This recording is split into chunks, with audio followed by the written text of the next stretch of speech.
Pierre Trudeau was Canada's greatest Prime Minister. Pierre Trudeau, in fact, more than that, he's the third greatest Canadian of all time. I mean, we know that, don't we? Anyone who's listened to the CBC, this great show about the greatest Canadian, anybody who's read about Trudeau, the polls tell us that he's one of Canada's greatest Prime Minister. And, you know, why should we not admire Pierre Trudeau? He had intelligence, he had style, he had charisma, he had qualities of leadership, he had vision. Like it or not, the man had vision. And we loved when he stood his ground in 1968 at the St. Jean-Baptiste Parade, when the demonstrators, the protesters, perhaps even the terrorists, were throwing rocks at him as he stood on the viewing stand. And his security detail was trying to pull him out, and he shrugged and said, "No, I'm standing my ground." We love that about him, that he had a certain toughness about him. And we knew he was different. We knew he was different when a reporter asked him on becoming leader of the Liberal Party. He said, "Now that you're leader, are you going to give up your Mercedes?" And he said, "Which one, the car or the girl?" And he said, "Actually, I won't give up either one." So he sort of captured our interest. And for the past 30 years, in book after book, documentary after documentary, and even from a $125 million taxpayer foundation, the Trudeau Foundation, we've heard nothing about other than how great this man is.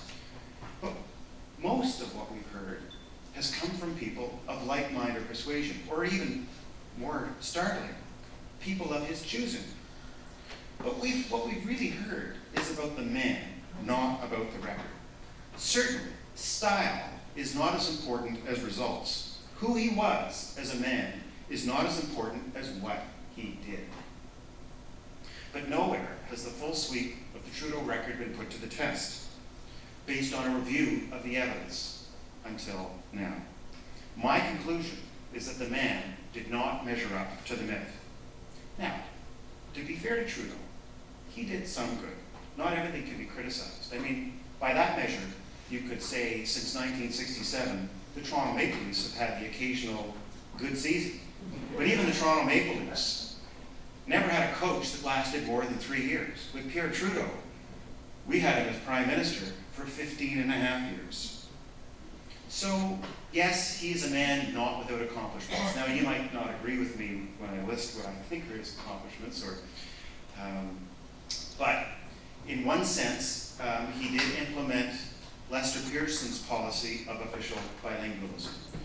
And what that did was take away from the separatists in Quebec the sense that there was no place for them, for French-speaking people, in the government of Canada or in the military.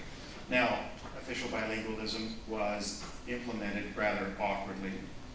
It was very costly. It was bungled in its implementation in some respects, but I think it was one of his nation-building acts. He was also, to give him credit, not a tax and spend liberal. Actually, he was a spend liberal. He wasn't a taxation liberal. In other words, he had no problem spending the money, but he wasn't prepared to take the political heat for raising the taxes necessary to fund his grand vision for Canada. So we got the spend side without the tax side. And to me, he lacked the moral compass to be accountable for his spending by refusing to raise taxes. But at least he didn't raise taxes. Now, he did give diplomatic recognition to China, which we thought in Canada was a bold move, and over time we've seen that has proven to provide some benefits. But let's put some context around that. Certainly he preceded Richard Nixon, the United States, by about a year by giving diplomatic recognition to China. But he also followed Great Britain, the Netherlands, France, for example. So we weren't exactly the first country. We weren't breaking new ground, but it's pretty clear that Trudeau was inclined to do so. In fact, ever since he was on a state-sponsored trip to China in the early 1960s, a propaganda conference by the communists, They probably didn't believe back then that 8 years later this man would be Prime Minister of Canada. One other thing I'll give him credit for, he ended the universality of social programs in Canada. You might say, what? Pierre Trudeau was a great champion of social programs. But he did. For example, when it came to old age security and child benefits, his policy was to target those benefits to those in greatest need and not necessarily give them to people at the high end of the income stream. And that's only something that successive prime ministers have followed up on. He was the architect of the 6 and 5 program, if you remember, in the early 1980s when inflation was sky high, and he'd given up on just about every other economic policy to try to get inflation under control. The man who loved unions said, I will legislate a contract to public sector workers with increases of 6% and 5% when inflation was well over 10.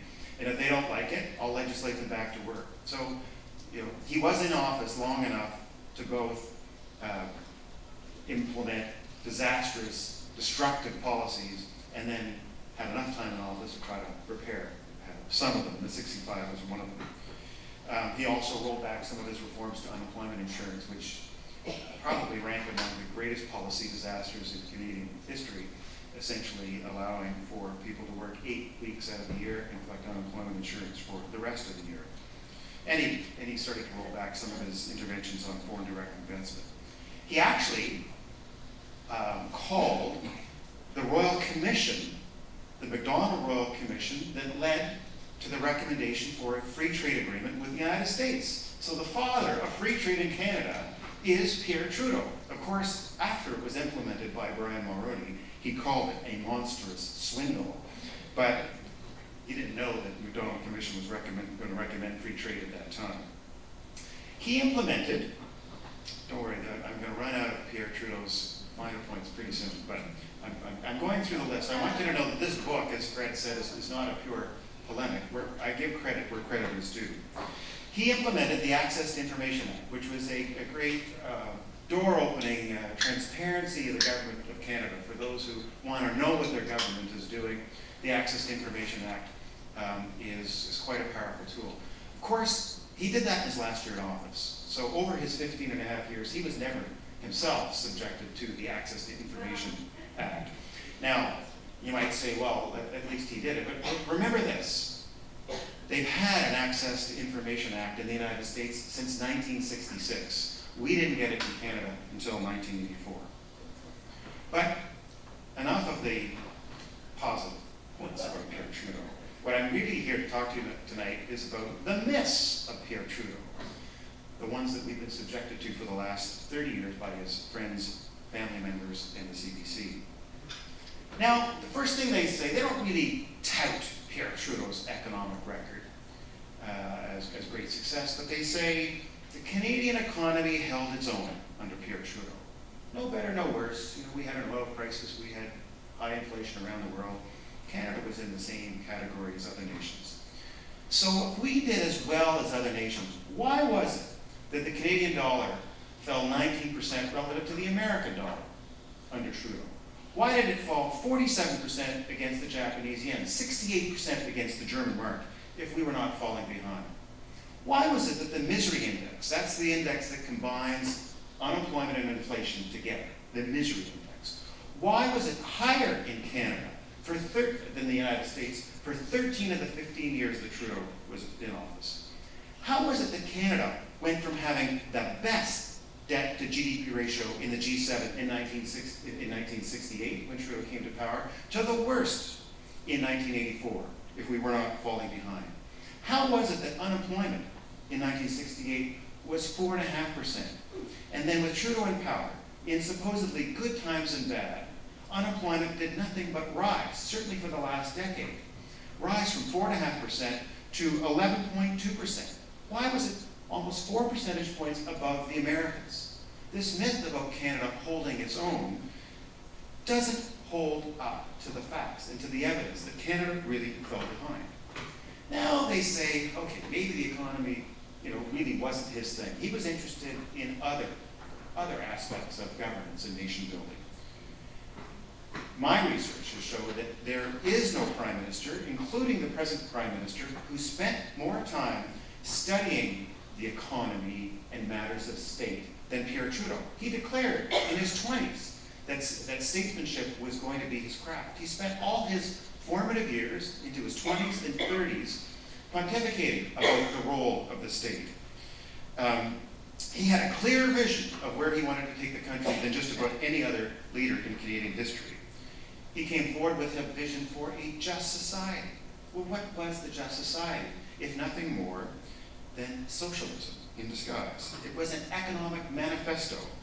How was it, if he had no great vision for what to do with government, that government spending under Trudeau went up, on average, over 15% over the 15 and a half years that he held office? 15% each and every year. Look at the policies that he implemented.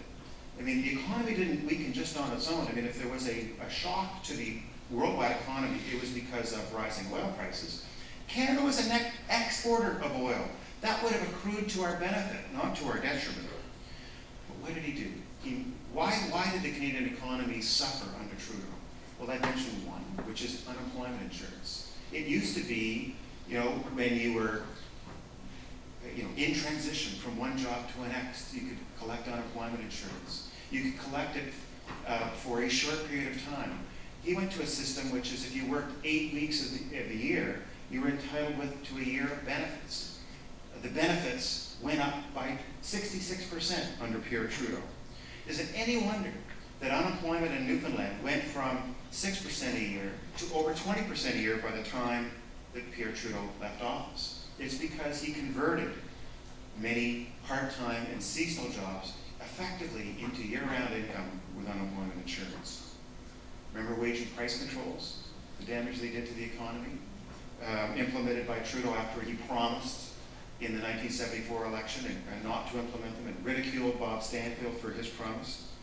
Here's how, in his words, he justified wage and price controls in 1974.